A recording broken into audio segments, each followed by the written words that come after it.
memperingati Hari Sumpah Pemuda ke-94 tahun 2022 dengan tema Bersatu Bangun Bangsa, Jumat tanggal 28 Oktober tahun 2022 dimulai.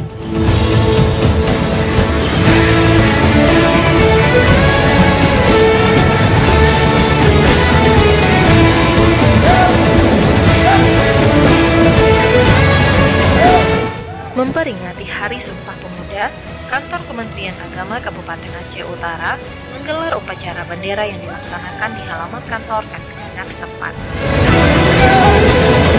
Pada hari Jumat 28 Oktober tahun 2022. Kasubag Tata Usaha sebagai inspektur upacara mengenakan pakaian adat Aceh. Pakaian adat nasional juga digunakan oleh para kepala seksi dan penyelenggara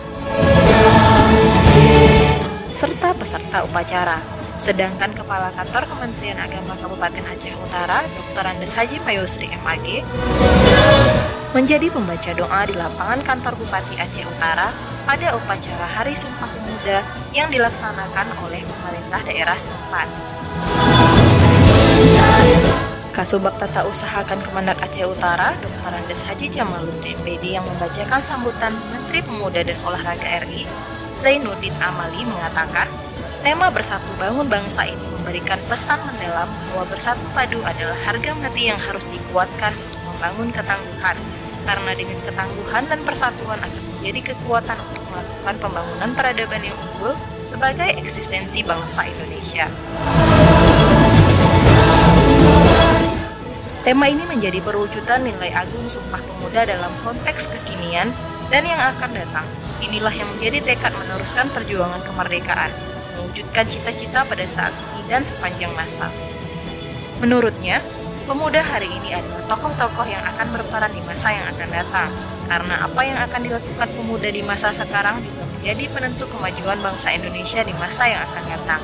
Mandat pemuda saat ini adalah memberikan nilai-nilai persatuan di atas segala-galanya. Sementara Kepala Kemendak Aceh Utara Dr. Andes Haji Mayusri MAG saat dijumpai usai upacara menyampaikan terima kasih pada semua pihak yang terlibat dan menyukseskan upacara Hari Ulang Tahun Sumpah Pemuda tahun 2022 ini. Saya mengucapkan terima kasih dan penghargaan kepada seluruh pegawai Kemendak Aceh Utara yang telah menunjukkan loyalitas dan dedikasinya mendukung kegiatan ini, terutama kepada pelaksana dan petugas upacara. Alhamdulillah, semua kegiatan tersebut dapat berjalan dengan aman, tertib, dan lancar. Ucapnya usai mengikuti upacara di lapangan kantor Bupati. Selamat Hari Sumpah Pemuda ke-94 tahun 2022. Bersatu membangun bangsa.